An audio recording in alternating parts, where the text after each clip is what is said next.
Welcome to the FN Studios. I am John Ramteen, and this is Fight News Now. Coming up in the next hour, Robin Black joins me in studio as we go over the latest news in mixed martial arts, including several very interesting fight announcements. Plus, we'll take a closer look at UFC 197 with an extended preview of John Jones versus OSP. All that and more in this edition of Fight News Now, and it starts pronto.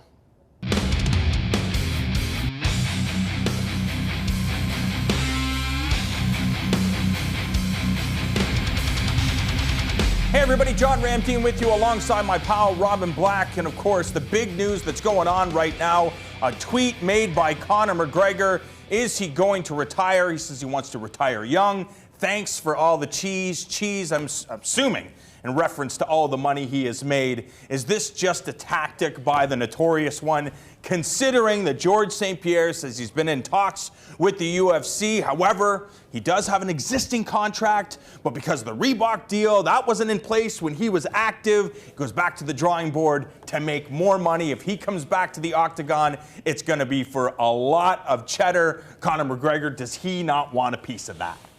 Well, since you started the conversation by saying the big news, a tweet, the fact that anybody can send a tweet and that can be the big news lets you know what kind of leverage they have. For real, man. I can't go to work and send out a tweet and affect everything around my job, and neither can anybody watching this. This guy can do that. This guy did that today. We're talking about it, and at the time that we're sitting here and having this conversation is not very long after he sent out that tweet, and everybody's talking about it.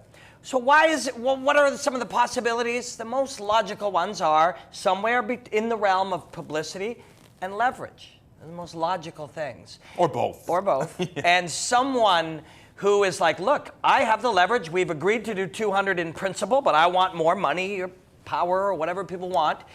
I will send out a 40 or 50 character tweet. The whole world will go crazy, and I'll go, look at my phone and your phone and everybody's phone. Just give me the money. Yeah. That's the most logical scenario. Now, again, there's so many things going on in Conor McGregor's life. Of course, we look back at him suffering that loss at the hands of Nathan Diaz.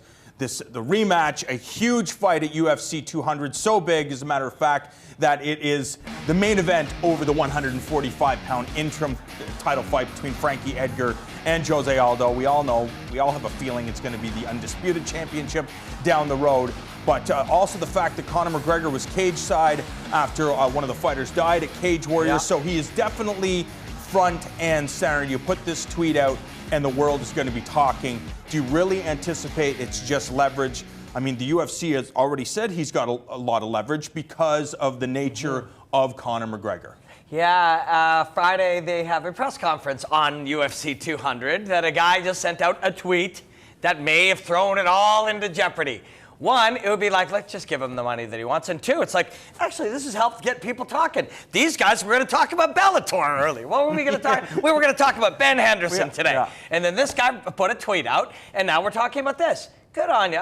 I mean, I've made it no secret that I'm a fan of this guy as an analyst, as someone who loves the martial arts, but he's also a very curious guy, very curious individual. He has the ability to excite many people and just frustrate others, just make them hate him.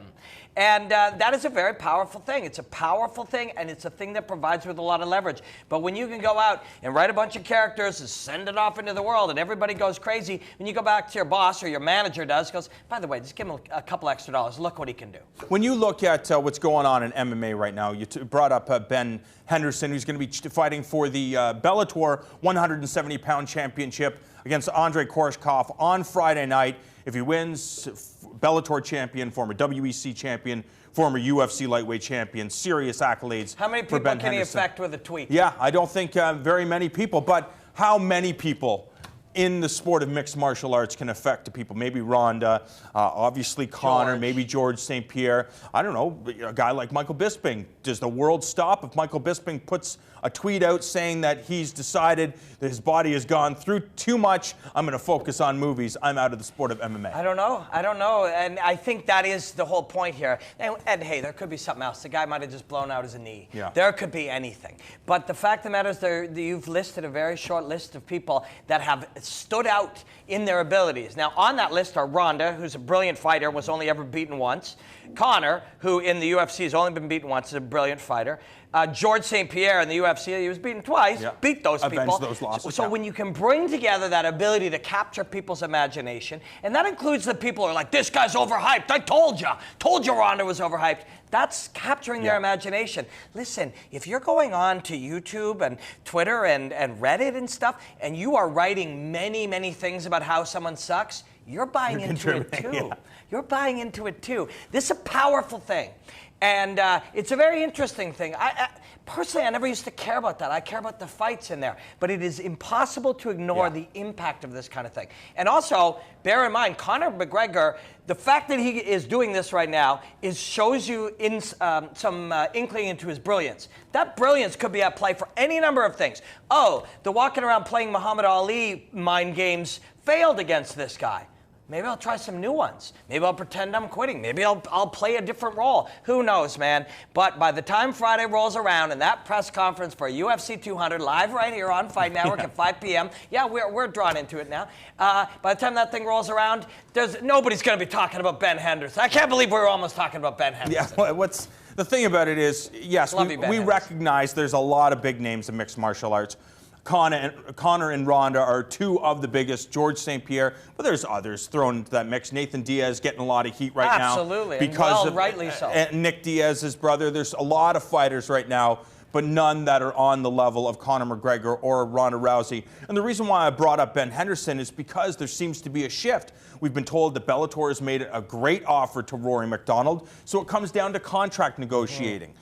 For Conor McGregor, you want to try to make as much money as humanly possible, even if you have a contract in place. Do you expect other fighters to, take a page out of his book, so to speak? Yeah, and again, it's what's your power. That's all measurable now. This is a different time, whether you're an athlete, whatever your job is. If you go and you sell ice cream, we can measure how much ice cream you sell, to whom, how much you influence the culture when you do it. And those are the metrics by which people get paid. Those are the metrics by which you go and say, this is what I'm worth. Another one is when another company offers you a large sum of money, that's your new metric. The UFC will then have to match it. But we're seeing a different time in fighter pay, and it's not unlike any other job in the world. The very, very best are getting the bulk of the pay. That is true in every type of job in the world, and that's true in what we're seeing now. What's going to happen with Conor McGregor by the time we have this chat tomorrow? There'll already be a whole bunch of new variables because the guy's going to play us like puppets, and I don't even like that kind of thing, but I enjoy this guy's ability to manipulate. It is very fascinating, it's very rare and very unique. Do you expect any other fighters to try to renegotiate their contract? If you're a commodity, I'll use the example of Thomas Almeida or Cody Garbrandt, guys that we believe that are going to be stars in the future. You see that they have the abilities, they have drive, they're very, very young in their MMA career. You sign a 4 or a 6 fight contract, 4 fights in, do they go back and say, hey, I want to re-up, or does the UFC pursue it and say, hey, before this contract expires and some of the other suitors come looking, let's give you money right now? Yeah, and these are the things as we're all sitting back and we're like, why did the UFC do this? Why didn't they do that thing? What's going on? Why didn't they? These are some of the smartest business minds in combat sports. There's always a reason.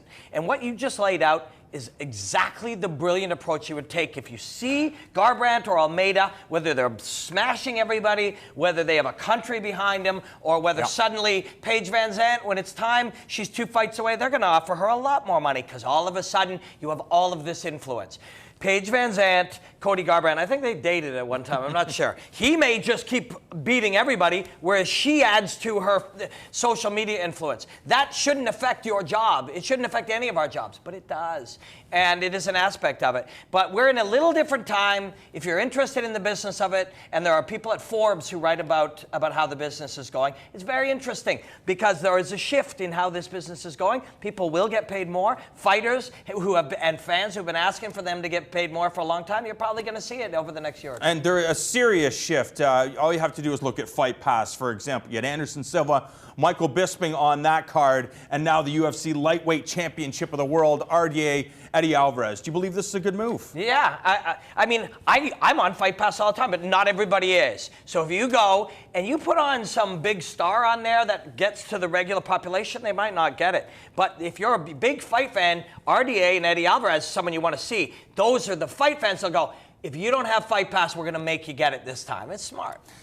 And don't forget, UFC 197 is going down this weekend. Tune in to FN this Thursday at 6 p.m. as we present a 1-hour preview show leading into all the action going down in Sin City.